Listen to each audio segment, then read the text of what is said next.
Bienvenidos a esta segunda clase de transferencia de calor del tema 2. En esta clase veremos superficies extendidas, también conocidas como aletas, su función, los tipos de aletas que existen, sus aplicaciones, las características de las aletas, análisis general de conducción, solución general y particular, efectividad y eficiencia de aletas y arreglos de aletas. Función. Bueno, en muchas aplicaciones de la ingeniería es necesario aumentar la transferencia de calor entre una superficie y sus alrededores.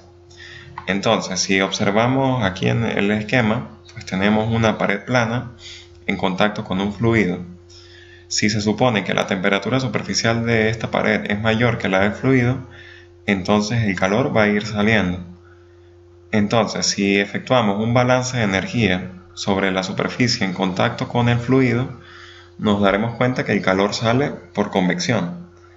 Entonces, al plantear la ley de enfriamiento de Newton, la transferencia de calor va a ser igual al coeficiente de convección por el área en contacto con el fluido por delta T, en este caso la temperatura superficial menos la del fluido. Ahora, ¿cómo podemos incrementar entonces la transferencia de calor? Bueno, existen tres opciones. La primera sería incrementar el coeficiente de convección. La segunda, disminuir la temperatura del fluido. Al disminuir esta temperatura y permanecer fija la temperatura superficial, se logra incrementar este delta T y por ende incrementar la transferencia de calor. Y la otra opción sería incrementar el área en contacto con el fluido. Entonces, evaluaremos cada una de estas opciones para determinar cuál sería la más conveniente. En primer lugar tenemos incrementar el coeficiente de convección. Recordemos que el coeficiente de convección es un parámetro que depende de distintos factores, como la geometría. No es lo mismo estudiar una pared plana que un cilindro y una esfera a nivel de coeficiente convectivo. Van a tener distinto comportamiento. Y depende también de la velocidad del fluido y sus propiedades. Entonces, una opción sería incrementar la velocidad del fluido para lograr incrementar el coeficiente convectivo. Ahora, para aumentar la velocidad del fluido, se necesita utilizar equipos. ¿Para qué? Para impulsar precisamente el fluido a una mayor velocidad. Entonces, si estamos estudiando un líquido, necesitaríamos utilizar una bomba, y para impulsar un gas necesitaríamos de un ventilador o un difusor de calor. Entonces, ¿qué contras pudiéramos encontrar con esta opción? Bueno, primero que a nivel económico pues necesitamos invertir en estos equipos, que generalmente pues sobre todo las bombas pueden ser un poco costosas dependiendo del tamaño. También debemos considerar el consumo eléctrico de estos equipos, que generalmente es elevado, y también tener en cuenta las consideraciones de espacio con el que contamos para poder instalar estos equipos. Entonces, antes de irnos por esta opción, pues debemos tener en cuenta estos aspectos. La segunda opción es disminuir la temperatura del fluido. Esto implica el uso de equipos de refrigeración, tales como un aire acondicionado o hasta un chiller. Entonces, los contras pues son similares a la opción anterior, que es el costo del equipo y el consumo eléctrico, que en particular es bastante elevado para este tipo de dispositivos. Y aparte que si es un dispositivo en el cual queremos incrementar la transferencia de calor y está operando en aire ambiente, pues allí es difícil controlar la temperatura del fluido. Entonces esta opción pues pudiera ser viable teniendo en cuenta estos aspectos. Pero en el caso de que sea un dispositivo al aire ambiente, pues allí no sería posible o no sería viable. Y finalmente nos queda aumentar el área superficial o el área en contacto con el fluido. Entonces, si estamos estudiando, por ejemplo, un circuito electrónico, una opción sería incrementar el alto o el ancho de dicho circuito. Ahora, esto muchas veces no es posible debido a cuestiones de espacio. Por ejemplo, si esto está dentro de un laptop, pues allí es difícil aumentar esta área por el espacio disponible. Sin embargo, podemos incrementar el área en contacto añadiendo material hacia el exterior del elemento en estudio. En este caso estamos suponiendo que sea un circuito. Y precisamente esta adición de material es lo que se conoce como superficie extendida o aleta. Aquí observamos un detalle tridimensional de cómo se vería este tipo de aleta en particular. Generaría un perfil triangular si lo vemos de costado. Y esta sería una opción viable. De hecho, es la que se utiliza en muchas aplicaciones. Y hay que tener en cuenta aspectos como el costo de la aleta y el incremento de peso que se puede producir al añadir estos elementos. Y de igual forma también el espacio. Sin embargo, de las tres opciones, pareciera ser la más viable. Tipos. A nivel comercial existen distintos tipos de aletas o superficies extendidas que de manera general las vamos a clasificar como de sección transversal constante y de sección transversal variable. Si comenzamos con las aletas de sección transversal constante, encontramos una subdivisión allí, que son las aletas rectas, que son aquellas que se encuentran unidas a una superficie plana, como observamos en la figura. Tenemos la superficie plana y las aletas, en este caso de sección transversal rectangular constante. Sin embargo, la sección transversal puede ser otra geometría, como por ejemplo un triángulo o un hexágono. Esto no es una limitante. Siempre y cuando se encuentren unidas a una superficie plana, se van a considerar como aletas rectas. Y tenemos también aletas aguja o spline, que son aletas de sección transversal circular constante. En este caso generarían un cilindro. Y como observamos, se encuentran unidas a una pared plana, es decir, que son aletas rectas, solamente que se le llaman tipo aguja por la sección transversal circular. En cuanto a las aletas de sección transversal variable, tenemos aletas rectas de nuevo. En este caso son aletas de sección transversal rectangular variable. Y según cómo varíe la sección transversal, se va a generar un tipo de perfil. Como por ejemplo aquí en la figura de la izquierda vemos que el perfil que se genera de costado es un triángulo, y en la figura de la derecha es más bien como un perfil parabólico. Lo importante que cabe destacar es que la sección transversal va a ir cambiando en la dirección longitudinal de la aleta.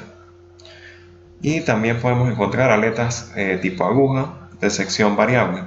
En este caso, como la sección es un círculo, al ir cambiando en la dirección longitudinal va a generar un cono, como lo que observamos en la figura. Puede ser un cono agudo o un cono truncado.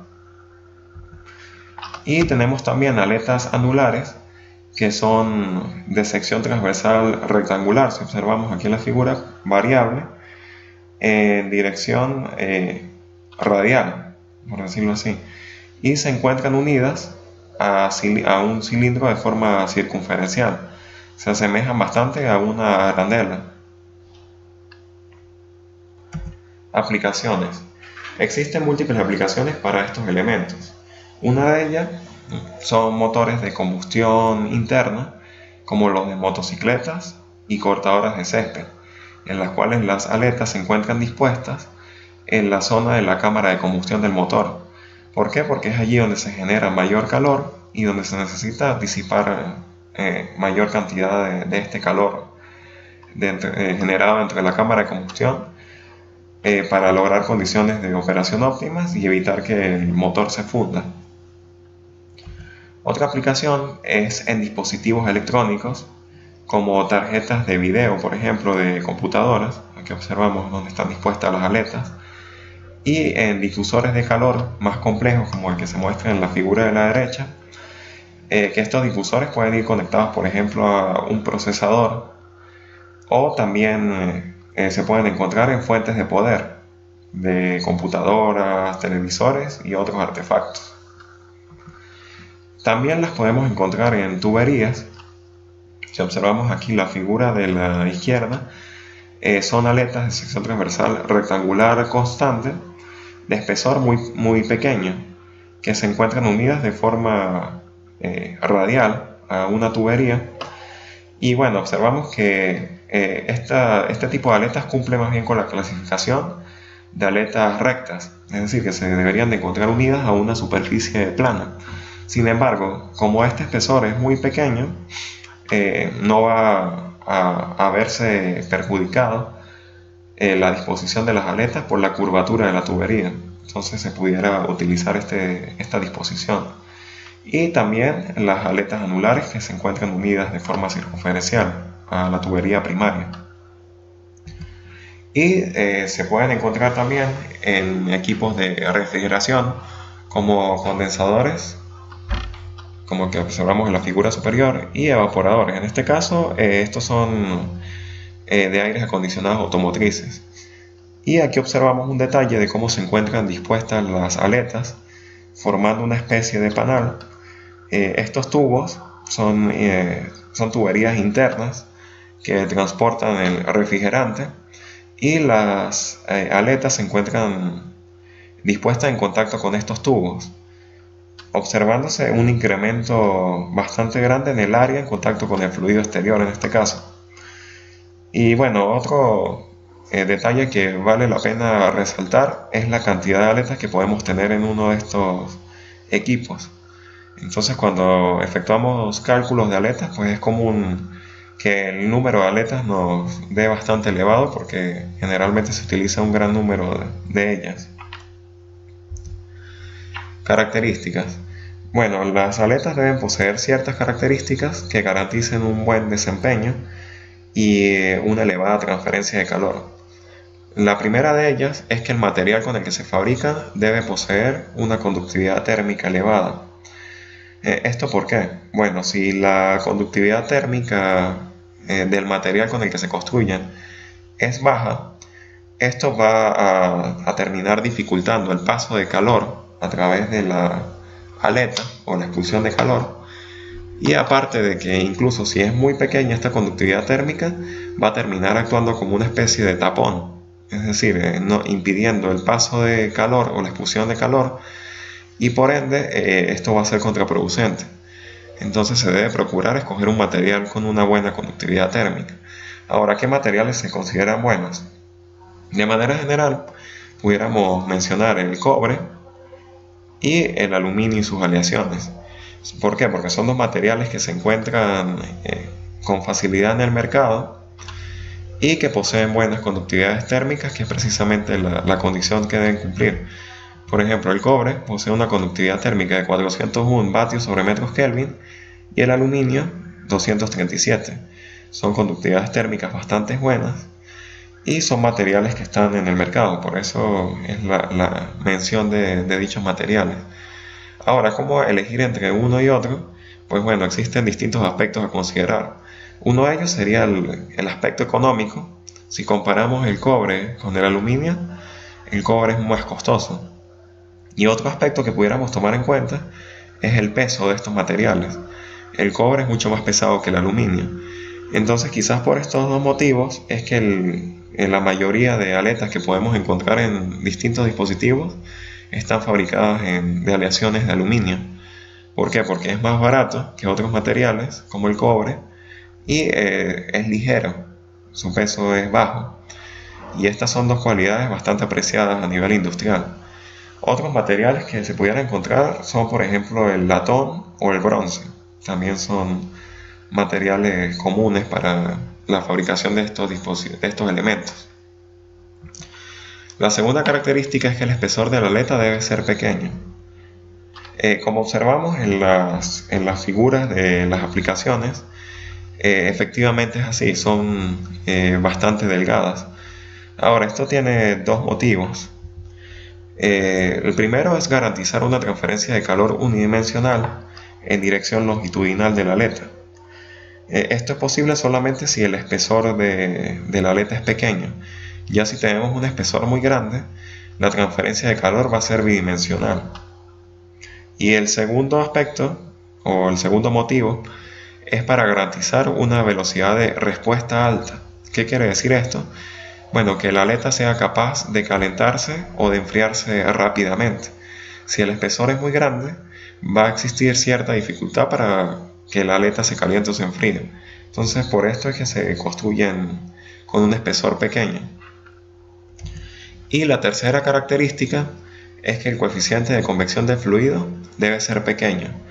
Aquí, bueno, esta característica nos parecerá un poco extraña, porque si nos vamos a la ley de enfriamiento de Newton, nos damos cuenta que si deseamos incrementar la transferencia de calor, es necesario aumentar también el coeficiente de convección. Entonces, ¿por qué decimos que debe ser pequeño? Bueno, esto tiene que ver con un aspecto que veremos más adelante, que es la efectividad de la aleta, la cual se encuentra vinculada al desempeño de la misma. Entonces, la expresión para evaluar la efectividad de una aleta es la que estamos observando en la presentación. Es la raíz de la conductividad térmica por el perímetro sobre el coeficiente de convección por el área transversal. Entonces nos damos cuenta que el coeficiente de convección se encuentra en el denominador. ¿Qué sucede? Mientras más elevada es la efectividad de la aleta, va a ser mejor su desempeño. Entonces, si elegimos un fluido con un coeficiente de convección alto, la efectividad que va a pasar va a disminuir y por ende su desempeño. Entonces, por este motivo es que se debe elegir un fluido con un coeficiente de convección pequeño. Entonces, si tenemos un líquido y un gas, sabemos que entre el líquido y el gas, el que posee menor coeficiente de convección es el gas. Y por este motivo es que las aletas se colocan en contacto con el mismo. Si nos damos cuenta en equipos como por ejemplo un condensador o un evaporador, efectivamente las aletas van a estar en contacto con el aire exterior en ese caso. ¿Por qué? Porque el aire va a tener menor coeficiente de convección que el refrigerante que va dentro de las tuberías de estos equipos, y también que al ser convección natural, pues esto va a permitir que el coeficiente de convección sea pequeño, haciendo más efectiva la aleta. Análisis general de conducción. Este análisis es similar al que efectuamos previamente para obtener la ecuación de difusión de calor en coordenadas cartesianas, en la cual tomamos nuestro elemento a estudiar, que en este caso es la aleta o superficie extendida, y extraemos un volumen de control o un elemento diferencial desde la parte interior del elemento. Y posteriormente realizamos un balance de energía sobre dicho volumen. En este caso, en el esquema, observamos cuál es el volumen de control tomado, y al efectuar el balance de energía, observamos que a dicho elemento entra un calor por conducción, sale este calor por conducción más un diferencial, que es el cambio de calor que pudo haber sufrido al pasar a través de este elemento, y sale un calor por convección en la periferia exterior del elemento en contacto con el fluido. Entonces planteamos nuestra ecuación de volumen de control: energía que entra más la que se genera menos la que sale es igual a la almacenada, y cancelamos los términos que sean necesarios. Las aletas en particular no están diseñadas para generar calor, sino para aumentar la disipación. Por ende, la generación de calor es cero a través de la aleta y se consideran dispositivos estables. Entonces la energía almacenada sería cero también. Nos quedaría que la energía que entra es igual a la que sale. Al sustituir el balance de energía mostrado en la figura, obtendríamos que el calor por conducción va a ser igual al calor por convección que sale por la periferia del elemento, más el calor de conducción que sale del elemento hacia la parte longitudinal, más el diferencial de conducción respecto a X, que es el cambio que puede sufrir. Cancelaríamos los términos de calor por conducción, sustituiríamos la ley de enfriamiento de Newton y la ley de Fourier, y simplificaríamos la expresión, el mismo procedimiento que se efectuó para obtener la ecuación de difusión de calor. Y bueno, al hacer estas sustituciones y sacar términos comunes, simplificarlo, obtendríamos la siguiente expresión, que es denominada ecuación general para superficies extendidas. ¿Qué observamos? Bueno, que es una ecuación diferencial ordinaria, en este caso depende solamente de X, es homogénea y de segundo orden. Y observamos también que el término, por ejemplo, el área transversal, depende de x. ¿Qué quiere decir? Que bueno, que esta expresión serviría tanto para aletas de sección constante como de sección variable, en la cual esta sección transversal cambia, esta área. Ahora, si consideramos el estudio para aletas de sección transversal constante, podemos simplificar aún más esta expresión. ¿Qué haríamos? Bueno, si la sección transversal es constante, el diferencial del área transversal sería 0, por ende este término se cancela, y este diferencial de área superficial respecto a x sería el equivalente al perímetro. Entonces, haciendo estas simplificaciones, obtendríamos la siguiente expresión. Nos quedaría este término solo, el segundo término se canceló, y nos quedaría el coeficiente de convección por todo este término que es el perímetro, por la conductividad térmica y el área transversal, y todo esto por el delta T. Ahora, para resolver esta ecuación, bueno, debemos aplicar los métodos correspondientes a una ecuación diferencial ordinaria homogénea de segundo orden. Ahora, antes, para simplificar un poco la solución, pudiéramos aplicar unos cambios de variable. Es decir, por ejemplo, que el delta t lo vamos a llamar como θ, y todo este término, hp por k por ac, lo llamamos m minúscula al cuadrado. Entonces, sustituyendo estos cambios de variable, obtendríamos el diferencial de segundo orden. En este caso no va a ser respecto a t, a la temperatura, sino a θ. ¿Por qué? Porque ya la variable t desaparece al hacer este cambio de variable, y nos quedaría m minúscula al cuadrado por θ igual a 0. Entonces, aplicando los métodos de solución para este tipo de ecuación diferencial ordinaria, nos quedaría que la solución general es la que se muestra en la presentación. θx va a ser igual a C1, que es la constante de integración 1, por e a la mx más C2 por e a la menos mx. Van a aparecer dos constantes de integración porque la ecuación es de segundo orden. Ahora, ¿qué hacemos para obtener nuestra solución particular? Bueno, aplicamos el mismo procedimiento que se utilizaba para la ecuación diferencial de la ecuación de difusión de calor para pared plana, cilindro o esfera, que es a través de las condiciones de frontera. Entonces, ¿cuáles son las condiciones de frontera que existen en una aleta? Bueno, si observamos aquí en la figura, vamos a tener dos extremos en la aleta. El extremo que está unido a la base del elemento en el cual se coloque, en la superficie extendida, y el extremo libre. Entonces, la condición de frontera 1 va a estar dada en el extremo de la base. Allí, bueno, siempre vamos a definir una temperatura, que la vamos a llamar Tb o temperatura de la base. Es en el extremo libre, es decir, en x igual a L, donde van a presentarse distintos casos. Entonces, en el extremo libre podemos tener extremo activo, que quiere decir convección en ese extremo, extremo adiabático, temperatura establecida, o aleta infinita. Estos son los cuatro casos que pudieran presentarse. Entonces, el primer caso, aleta con extremo activo o convección. Este quizás sea el más común que se ve en la mayoría de aletas que podamos encontrar, en la cual el fluido va a estar en contacto también con el extremo, esta sección rectangular que observamos en x igual a L. Entonces, si efectuamos un balance de energía en dicho extremo, nos vamos a dar cuenta que el calor por conducción que viene atravesando la aleta va a ser igual al calor por convección que sale. Entonces, definiendo estas condiciones, diríamos que en x igual a 0, es decir, en la base, vamos a tener una temperatura establecida, que es la temperatura de la base. Y en x igual a L, realizando el balance de energía, nos queda que calor por conducción va a ser igual a calor por convección. Entonces, sustituyendo estas dos condiciones de frontera en la solución general, obtendríamos la siguiente expresión para la distribución de temperaturas. Si nos damos cuenta, va a estar en función de identidades trigonométricas hiperbólicas, como el coseno hiperbólico y el seno hiperbólico.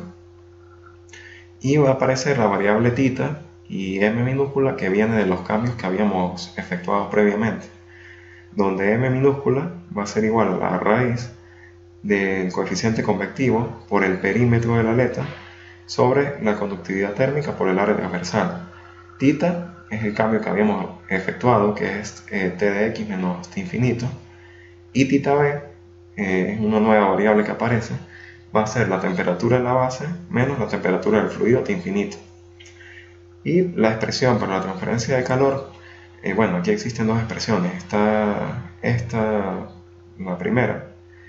El calor lo vamos a llamar como Q sub F, el calor que sale a través de la aleta.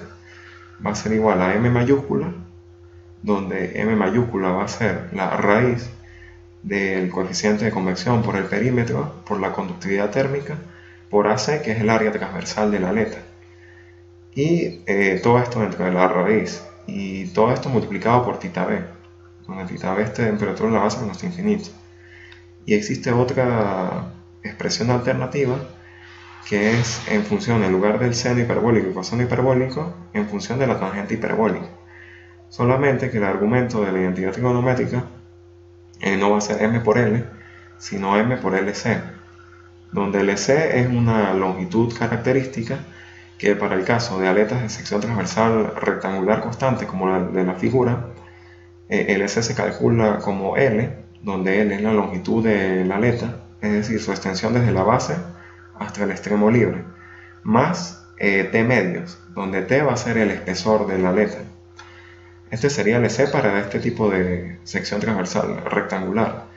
Y si es una aleta tipo aguja, donde la sección transversal es un círculo, LC entonces se calcula como L más D cuartos, donde D es el diámetro de esta aleta. El caso B corresponde a una aleta con extremo adiabático o aislado.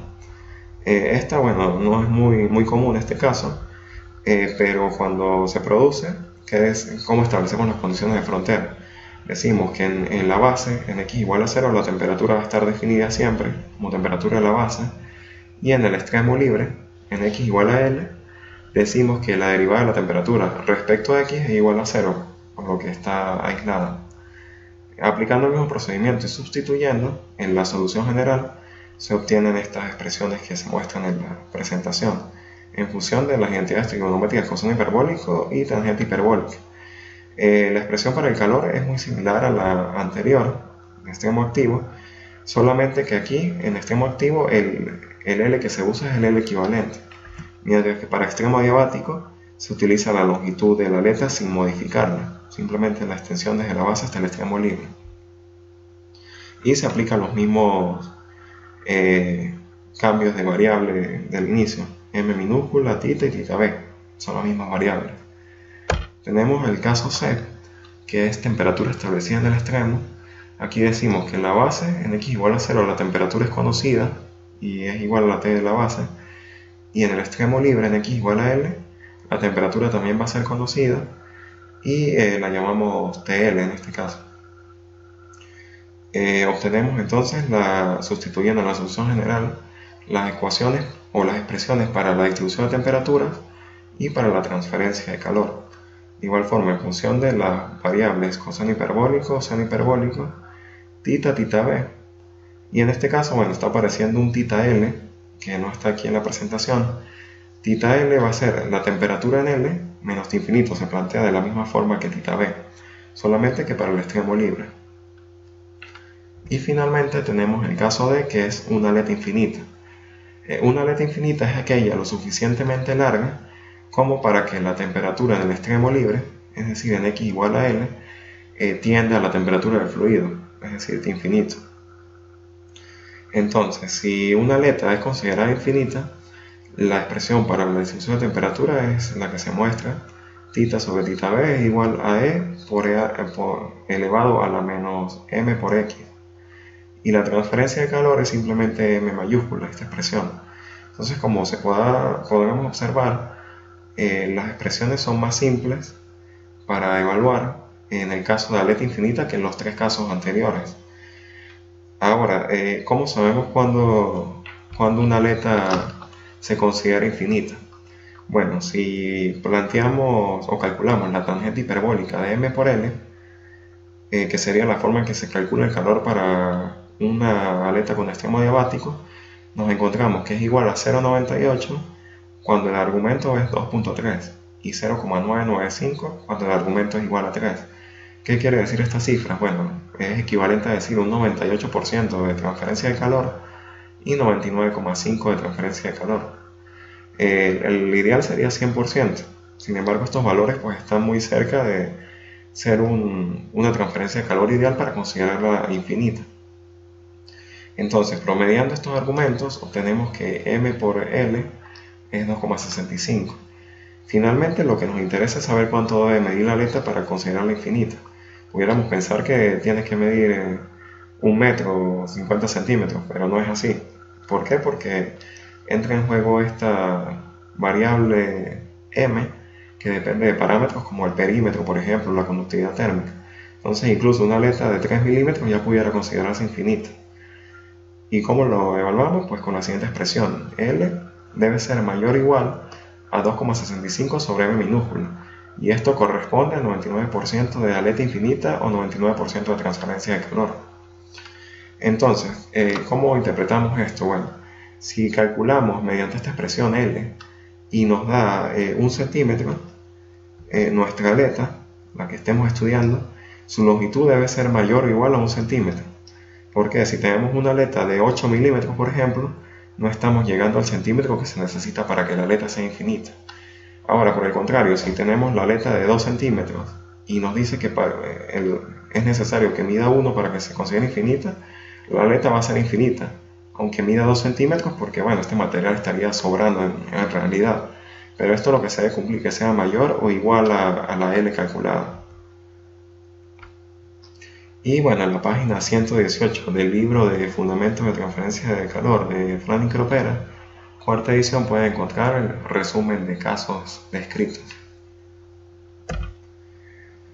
Efectividad. Bueno, este parámetro o esta característica ya había sido mencionada previamente, que está asociada al desempeño de la aleta. Como sabemos, las aletas se utilizan para aumentar la transferencia de calor al incrementar el área de contacto con el fluido. Sin embargo, el material de la aleta constituye una resistencia de conducción, por lo cual no existe garantía de que la transferencia de calor aumente. Por este motivo se debe evaluar el desempeño de la aleta. ¿Qué quiere decir? Bueno, que este material que estamos colocando en ciertos casos puede actuar más bien como un tapón impidiendo que el calor salga, por lo cual es necesario evaluar la efectividad o desempeño de la aleta mediante la siguiente expresión. La efectividad va a ser igual al calor de la aleta entre el calor que habría sin la aleta. En este caso nuestra aleta es este tipo de aguja, es un cilindro, y el calor que expulsaría sin la aleta sería del círculo de la base. Si comparamos el calor de la aleta con el calor quitando la aleta, nos quedaría este círculo en el cual aplicaríamos convección, ley de enfriamiento de Newton. Entonces el calor en este círculo sería el coeficiente de convección por esa área transversal en la base, el círculo, por θB, donde θB es la temperatura de la base menos la temperatura del fluido. Y el calor de la aleta se calcula en función de los casos descritos anteriormente. Ahora, ¿cuándo se considera una aleta efectiva? Bueno, la efectividad de la aleta debe ser tan grande como sea posible. ¿Qué quiere decir? Bueno, que si tenemos una aleta con efectividad de 200 o 500, no importa, puede ser tan grande como sea posible. Ahora, en línea general, si la efectividad es mayor o igual a 2, se considera la aleta efectiva y se justifica la utilización de la misma. Ya si la efectividad, por ejemplo, es 1.5 o 1, esto no se considera lo suficiente como para justificar, por ejemplo, el costo del material de la aleta o la instalación. Entonces es preferible dejar la superficie tal y como está sin colocarle aletas. El calor de la aleta, bueno, como mencionaba, se evalúa en función de los casos anteriores. Si consideramos el caso de aleta infinita, la expresión obtenida sería esta, la que mostrábamos al inicio cuando decíamos que el coeficiente de convección debe ser pequeño en las características. Y depende, bueno, de la conductividad térmica, del perímetro, del área transversal y del coeficiente de convección. Eficiencia. Una aleta debe ser tanto efectiva como eficiente para que se considere buena. Entonces, la máxima disipación de calor de una aleta viene dada por la mayor diferencia de temperatura posible respecto al fluido. El caso ideal sería una aleta con una conductividad térmica infinita, en la cual a medida que nos alejamos de la base, si la temperatura de la base es 80, la temperatura del extremo libre va a ser 80. ¿Por qué? Porque es una conductividad térmica teórica que no existe, infinita, que permite este efecto. Entonces el delta T sería el máximo, sería 80 menos la temperatura que tenga el fluido a lo largo de la aleta. Ahora, ¿qué pasa? Una aleta real, la temperatura va cayendo a medida que nos alejamos de la base. Si la base es 80 en el extremo libre, pues bueno, puede ser incluso 56. Y a esto se le conoce como potencial de impulso. Aquí observamos que el potencial de impulso entre estos dos puntos sería 10, 80 menos 70. Aquí sería 5, luego 4 y va decayendo, lo que hace que la aleta se comporte con una eficiencia menor. Entonces, la eficiencia la podemos definir como beneficio sobre costo.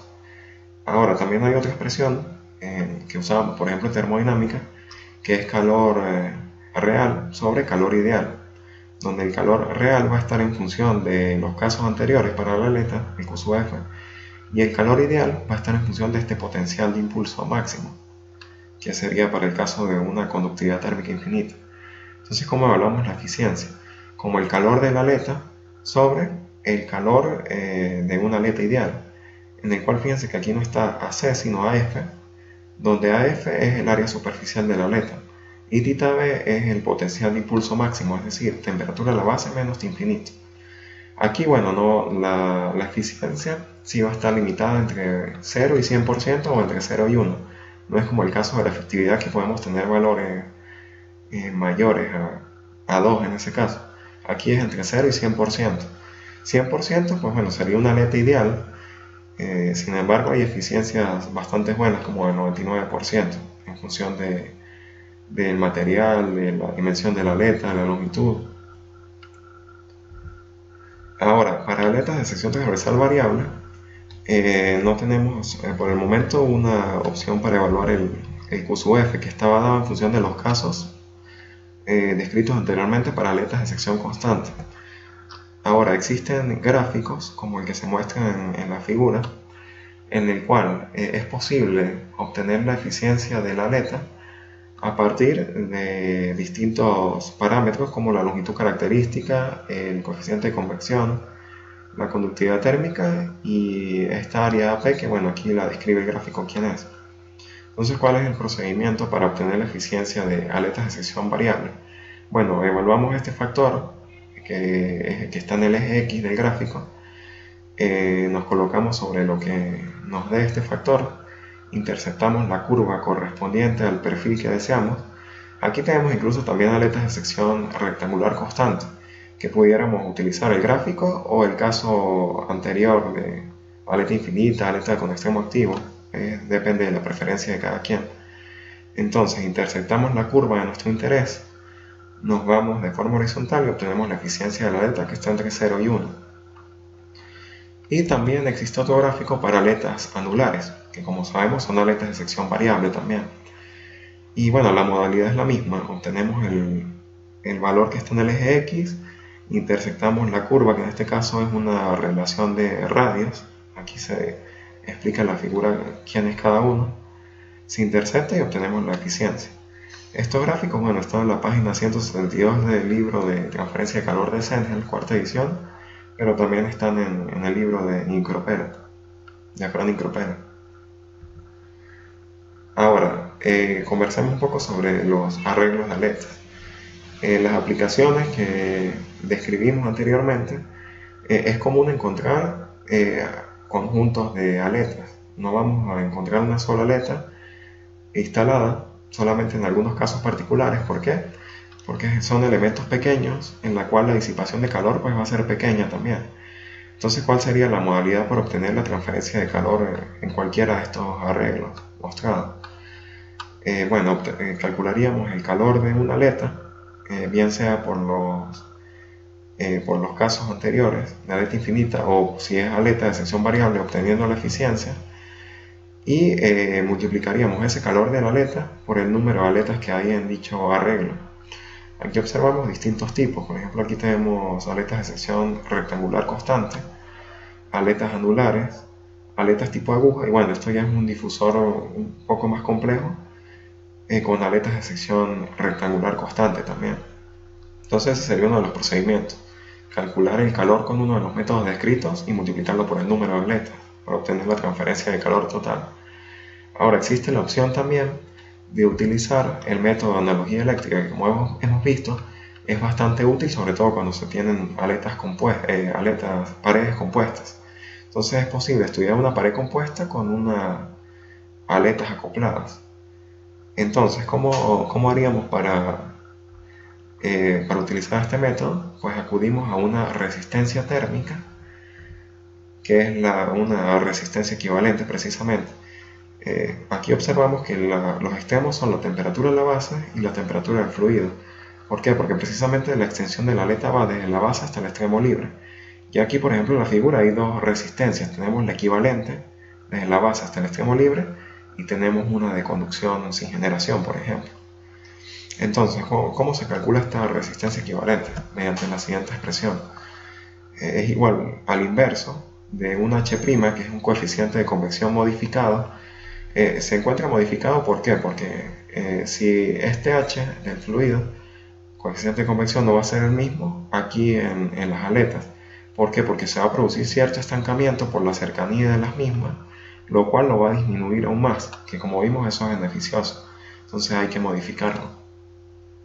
Ok, entonces sería ese H' multiplicado por la eficiencia de la aleta, por el área expuesta de aletas, más el área sin aletas. Ya hablaremos un poco sobre quiénes son estas áreas. Y el H' se calcula con una relación entre el área original y el área total multiplicado por el H de sin aleta, que es el H del fluido, lo que nos harían como dato, o lo que tendríamos como dato. Y aquí observamos en la resistencia equivalente que se están considerando dos efectos. La eficiencia está vinculada a la conducción de la aleta, y si vemos H por el área sin aleta sería más bien como convección. Entonces esta aleta nos está incluyendo tanto la conducción de la aleta como la convección. Entonces, ¿cuál sería la manera correcta de plantear el circuito térmico de este esquema? Bueno, aquí tenemos una opción que nos pudiera parecer la adecuada, en la cual tenemos la resistencia de conducción, que es la de esta pared plana, que sería la superficie original sin conectar las aletas, y luego viene la parte de cómo planteamos el circuito térmico para las aletas. Bueno, pudiéramos pensar, plantearlo en esta forma, como la resistencia equivalente más una resistencia de convección. Sin embargo, esto no es apropiado. ¿Por qué? Porque ya aquí está el efecto de convección, como les acabo de mencionar. Entonces esta opción no sería conveniente. Sería conveniente plantearlo de la siguiente manera, como una resistencia de conducción, que es la de la pared plana, más el R equivalente, que ya incluye tanto la convección como la conducción de la aleta. Entonces se plantea de esta forma el circuito térmico, no como la que les escribí anteriormente. Esta es la manera correcta. Entonces hay que tener cuidado con eso. Ahora, ¿quiénes son estas áreas? Las que se mencionan en la ecuación. Bueno, aquí tenemos el arreglo de aletas que se muestra en el esquema y en forma tridimensional. Entonces, ¿quién es cada una de las áreas?